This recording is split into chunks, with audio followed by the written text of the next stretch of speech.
see Bernie Maskman, everybody.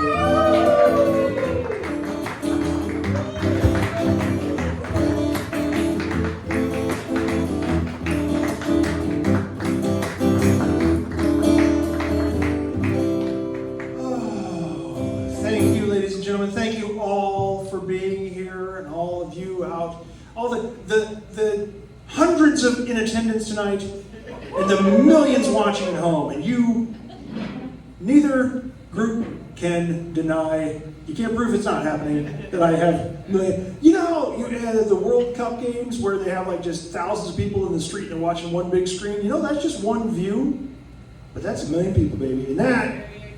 So, you know, they're like, Bernie, there's only 11 views on this video. You don't know that. You don't know how many eyes are on that thing. I got people. I am so glad that all of you could come out this evening for the show. This is a celebration. I wanted to do a celebration type show tonight to celebrate a friend of the program, somebody that I like to think of as a friend, certainly, and of course, when this friend of the show, Flapjack. She, of course, was involved in the Comedy Queen competition, National Comedy Queen competition, and we will certainly talk more about that during our time with her. But I did want to say, because there's a time in life right now in society where there's a lot of troubles going on with my friends that I wanted to kind of address. You see, there's a group of people, let's call them right-wingers, that are seemingly, it's a very strange thing, they're very afraid of people who dress up like other people. They're very afraid. And I feel bad, quite frankly. I mean, I'm not one for dressing up like someone else, I'm just me. But it's these people that are so afraid they want to shut down performances and shut down gatherings because they're so frightened. And I personally feel bad. I mean, imagine your whole life, you're spending your whole life just terrified of sporting mascots and films and stage productions and your kids' nativity. Just you're frightened all the time. It's terrible. I mean, it's a scary, scary situation, and I feel bad for them. I mean, your own economic policies have shut down tons and tons of small businesses all around the nation. And what happens when those businesses shut down? Those buildings go vacant. And what happens to those buildings? They become Spirit Halloween. The most terrifying of zombies. And for a person that is frightened of people who dress like other people, Spirit Halloween is the apex. It's dangerous. I don't understand it. I will never quite understand it, but I gotta imagine it stems from one of two places. Either one, they have the object permanence of a toddler. Anytime someone puts on a random pair of glasses, they just instantly become a brand new person they've never met before, and they're very frightened. That's a possibility. We don't know. And the other idea I had was, and I cannot, this is ridiculous. This is impossible, but I figured, you gotta spitball. You're just thinking, it could be that they're miserable bastards. Wow. And hate other people's joy. It can't possibly be the truth, but we don't know. We just don't know. I can't imagine being just so miserable in your life that you look at someone else enjoying themselves and being who they are in whatever capacity that is, and just thinking, yeah, I gotta squash that. I gotta kill that. I gotta nip that in the bud. I don't get it. I mean, is it the feeling, the jealousy of looking at somebody having a good time and you looking at yourself and thinking, well, I've just followed a general life pattern based upon uniformity, and now I'm angry? Or is it that they can't sexually get gratified without a fuzzy animal being involved? Yeah, I'm just saying. I don't know. But you can imagine, every time you're walking around, you see the Philly fanatic, you're like, that bastard. Just making me think strange thoughts. How dare he? Gotta put that guy down. Yeah, I'm not here to it's just, if you've kink shamed yourself into oblivion in this way, I can imagine you'd be a little bit irritated by people walking around dressed in a glamorous gown. How dare you have fun? I'm over here miserable, thinking of Gritty, another hockey mascot. I don't know any other hockey mascot. It's an interesting conundrum we live in this world where people are given a chance to do anything they want to do and spread entertainment and joy, amusement and joy. That's what we're about here at the Bernie Maskman Presents Show, right? And we have a guy who plays guitar, we have a person that speaks, we've got guests that come on. We're just here for a good time. We're here to entertain and amuse, and that's all we're here for. And that's what we do this for. And it's a reflection of who we are, is why we do this. And certainly, if I felt the need to put on, say, a mask or some sort of costume to perform, I would do it. But I do not. So I just present as myself and hope for the best. Well, ladies and gentlemen, we've got a delightful show for you tonight. Our first guest is a gentleman that I think in this time of the year, is a very important guest. He is an Arbor Day expert, with Arbor Day just around the corner. You got your bunting up, right, everybody? Let's welcome to the stage Mr. Aspen Greenbriar. Aspen?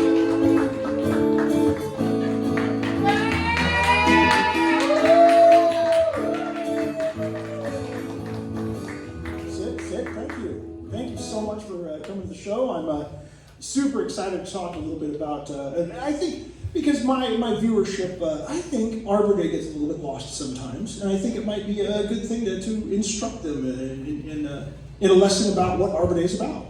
Okay. Arbor Day has a very long and storied history. Okay, but yeah. Okay, it's harder than I thought. Well, Arbor Day, when did it start? Is it something that started, was one of those presidential proclamations that we're going to, celebrate trees, or what do you... Okay. So what happened was, once upon a time, people saw trees. There were a lot of trees. Okay. Trees are good. Big tree like fans trees. in the crowd? All Did right. you know that Arbor Day is about trees? I had heard. Yes. So people saw trees and they were like, we should make a day where we celebrate trees. And they called it Arbor Day because trees come into the country through the arbor. Okay, so you're maybe not an expert in the dates and times of the celebration, certainly, but I'm sure you know a little bit about a tree here and there. So, what kind of things can we know? Like here in Alabama, where we film, by the way, I don't usually divulge such information, just in case I don't want a huge torrent of people coming to Birmingham, but here in Alabama, we have native trees. What are some species we should look for maybe to plant in our own yards? Okay. We actually have a lot of pine trees. Those are trees that have pine cones. And they're used for the distribution of pine cones and pine needles. This tree, this little sapling, is not a pine tree. But why I brought this sapling here was to present it to Mr. Bernard Maskman. Oh, that's very nice. That's very nice. Okay. What a lot of people do not realize is that Mr. Maskman, as a member myself of the Arbor Day Awareness, Recognition, Acknowledgement Society, Mr. Maskman has become the first entertainer in the Birmingham area to pledge to completely eliminate all wood and tree products from his performances.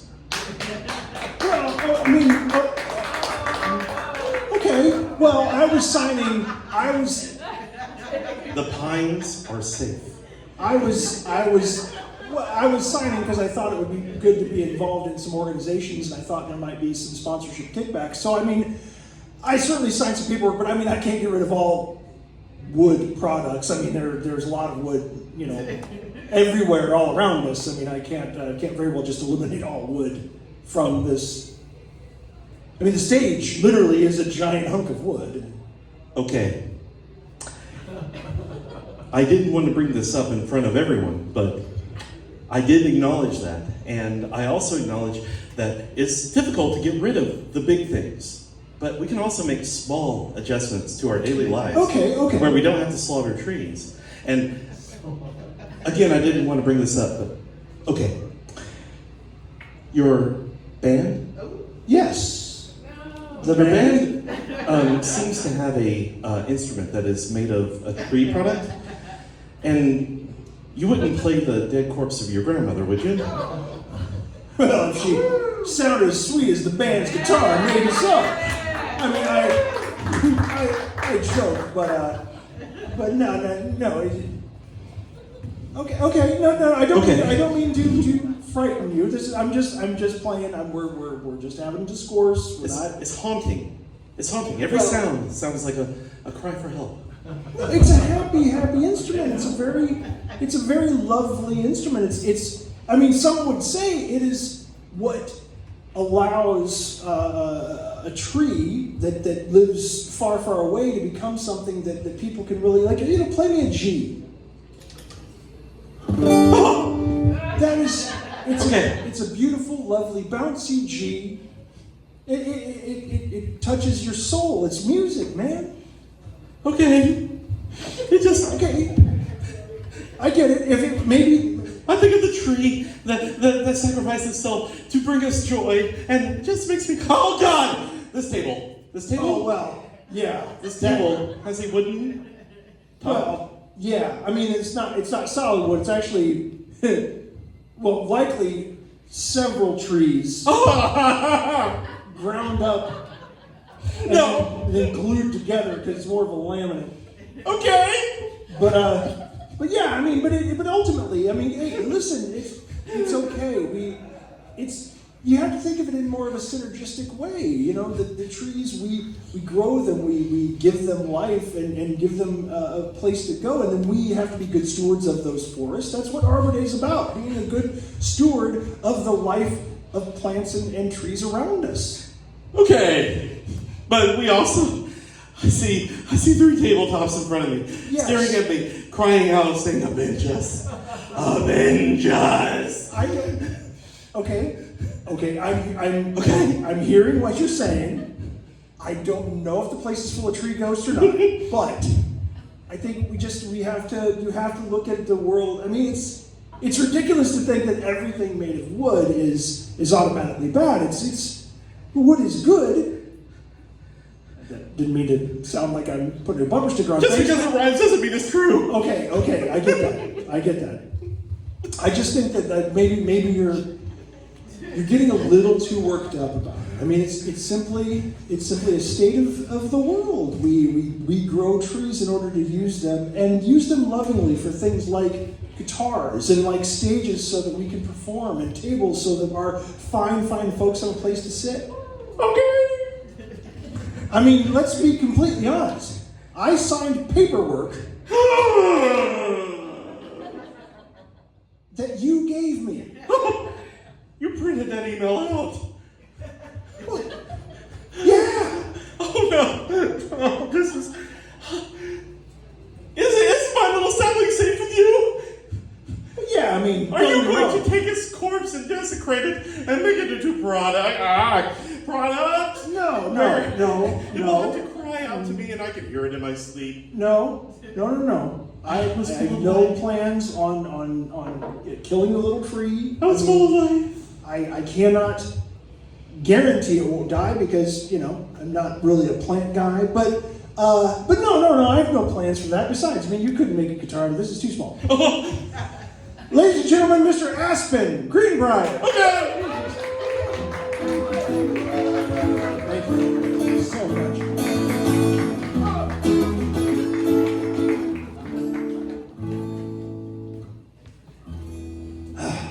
See, beautiful. That's what was that one? That's an E. Yeah, people like an E, right?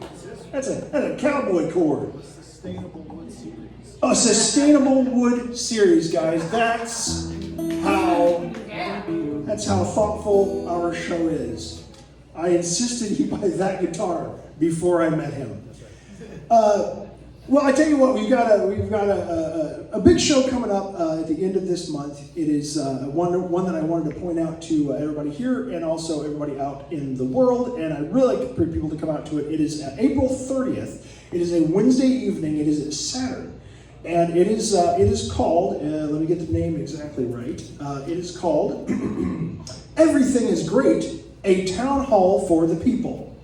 Now, this is a show brought to you by some of the fine folks here in Birmingham that are stepping up to the plate politically, and we are doing a show with them, alongside with them, myself, and I'm sorry, I won't be there, but a guy I know will, and he'll be performing on stage along with another gentleman I know by the name of Chris Davis, and will be a political spokesman, allowing the fine folks of Birmingham to shout out and legitimately just shout out their town hall questions, while the political spokesman will let them understand and try to explain how everything's great, guys. Everything's great. So that should be a fine situation. And we also, of course, we're hoping that a lot of these organizations will be out there with their literature, with information on how to get involved with their organizations and how to get involved politically in the lovely Magic City. So that is coming up April 30th. We'll add that in post. Well, are you guys ready for our final guest? The guest we've been waiting for, the person we've been wanting to speak to from the beginning. Well, ladies and gentlemen, this person just got back from Orlando, Florida, from the National Comedy Queen competition, the Comedy Queen pageant, and I'm really interested in hearing all about it, and I hope you are too. Ladies and gentlemen, give a big round of applause for Flapjack!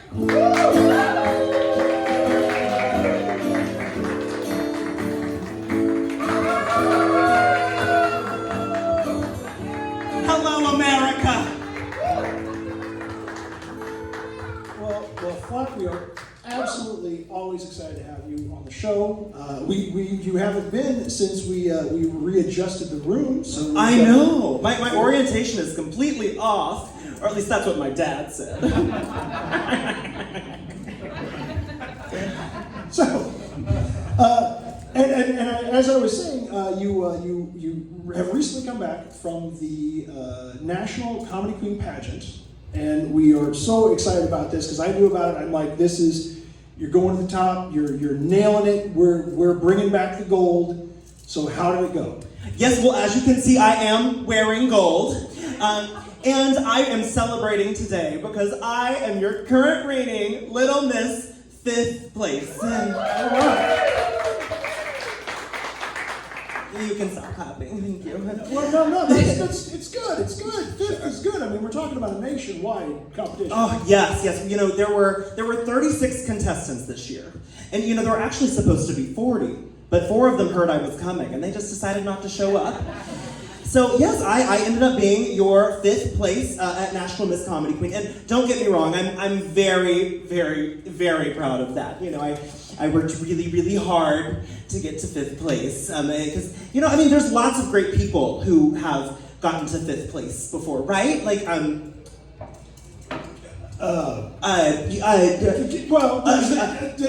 Jill Stein in some states. Yes. Probably some white dude that's from Holland in a race in the Olympics. Sure, yes. Anyone watching Drag Race? No? Okay. Someone comes in 5th place, right? Yeah, so I'm the queen of all those wonderful, memorable people, yes. And that is, I guess it's all a matter of perspective, you know? Absolutely. So now I did want to know some questions. I've got some questions about the pageant. What sort of things, since I've not been to one of these pageants before, what sort of things do you do? You know, you're prepping like comedy. Are you doing sketch work? Are you doing, what's your performances like? Yes, so there are 7 categories at the National Miss Comedy Queen pageant. And y'all, it is quite a feat to prepare for all of that.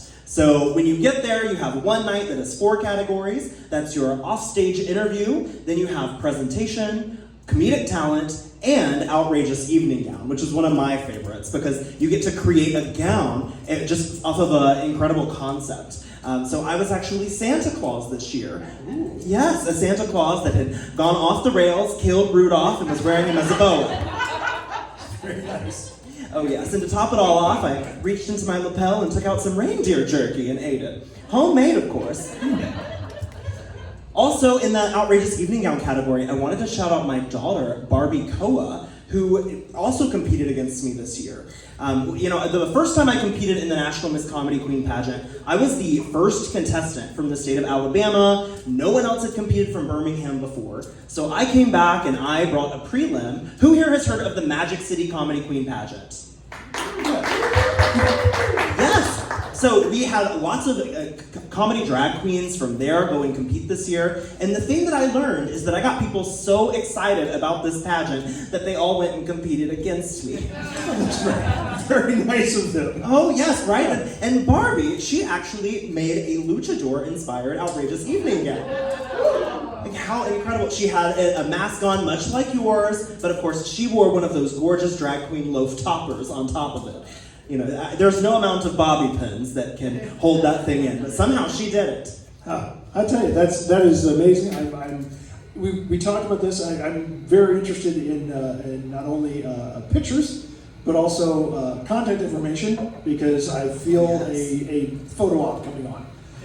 Oh, absolutely. There will be plenty of opportunities for that. Excellent. No, so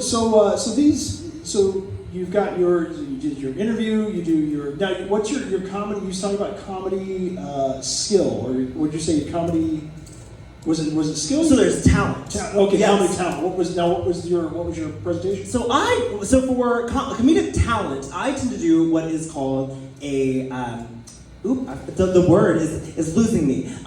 It is a production style talent. There we go. I like to write and create sketches that are backed by music, and of course I lip sync those performances. So let's see, do we have anyone wearing jeans in the audience today? Oh, right here. Janice, could you stand for us, please? Come on, and look at that gorgeous t-shirt. It's got my merch on it, merch on right on her t-shirt, so if you want to get your own, visit my Instagram bio. Can you give us a twirl, Janice? Oh, look at those gorgeous jeans. So you see, I'm inspired by the mundane. And I did an entire talent surrounded by mom jeans. And so the idea was that my daughter was 16 and pregnant, and we had to go to the last JCPenney on earth before they closed to get her a pair of mom jeans that would fit. And so that was the basic concept. But I was very proud of it. She ended up giving birth in the JCPenney. And of course, what was that little baby wearing? A tiny pair of mom jeans.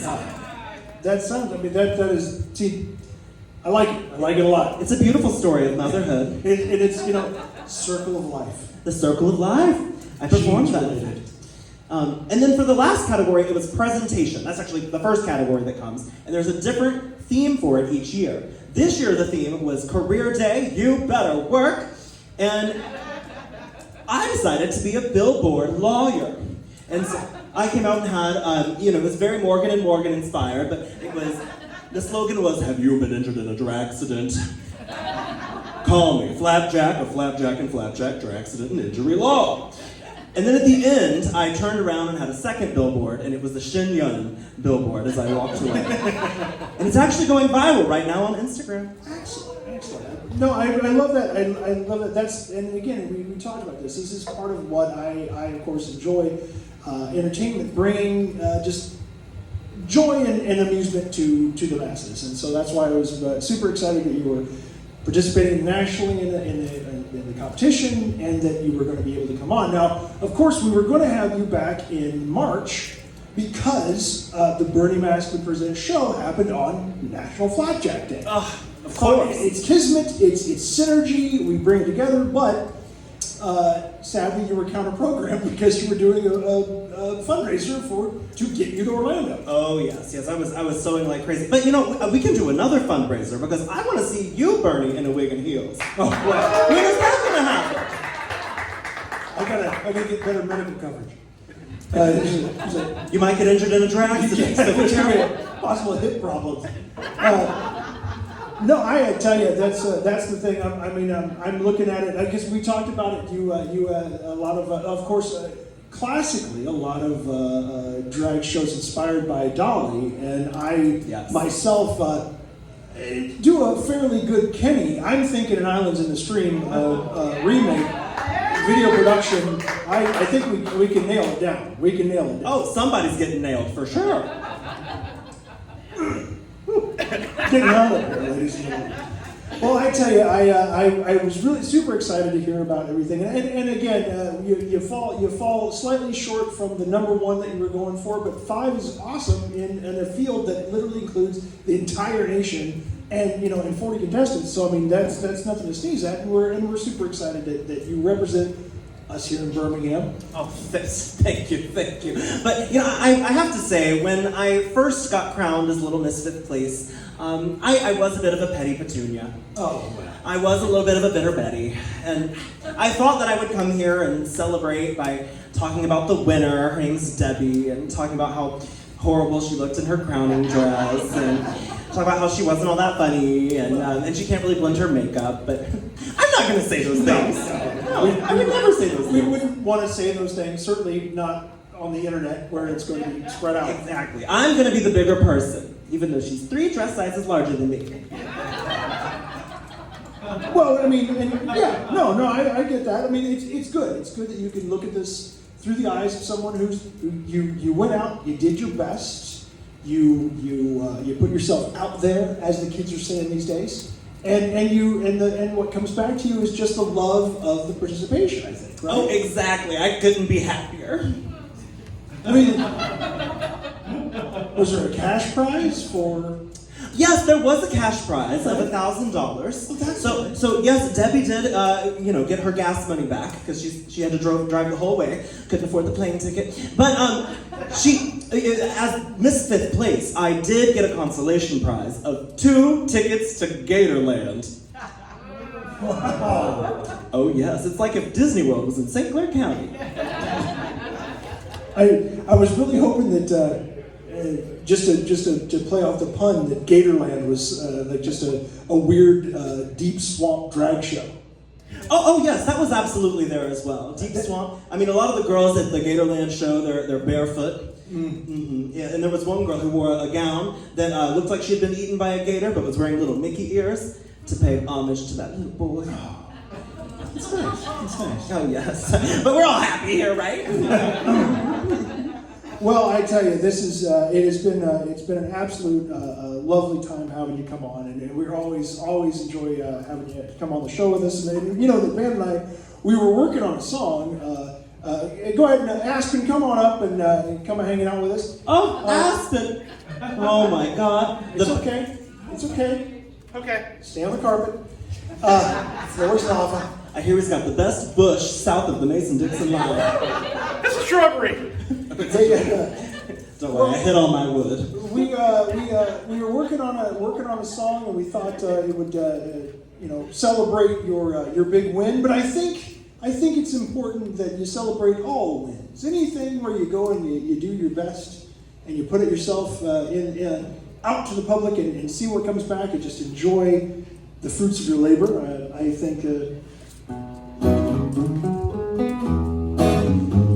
You gotta be the sort of people we want to see in the world, right? You gotta be the change. You gotta be the joy. And I think there's nothing that you don't that you bring more than the joy of just being yourself and being out in the world. And I'm appreciative of it. The band is appreciative of it. The people out here are appreciative of it.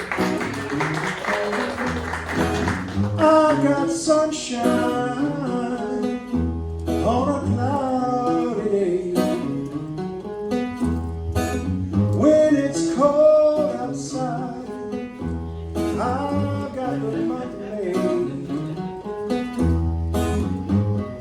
I guess you would say, what can make me feel this way? My girl, talking about my girl, I got so much honey bees envy me. I've got a sweeter song than the birds in a tree. I guess you'd say, what can make me feel this way? My girl, My girl, my girl, talking about my girl. my girl.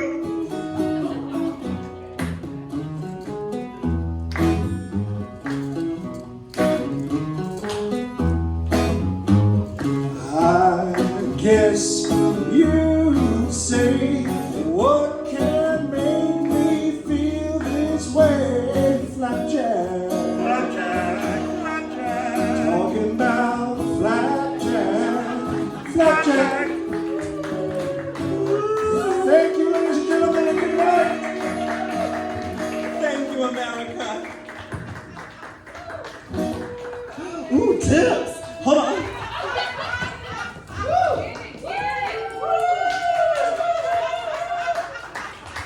You're not very good at that, are you? That's okay. We keep it tucked right there. Ooh. I'll save that for later. I've done this show for 2 years. Not a single $10 bill in my shoe. That's all right. It's all right. Well, just keep practicing. Just Charisma can get you as far as 5th place. I'm no fifth place.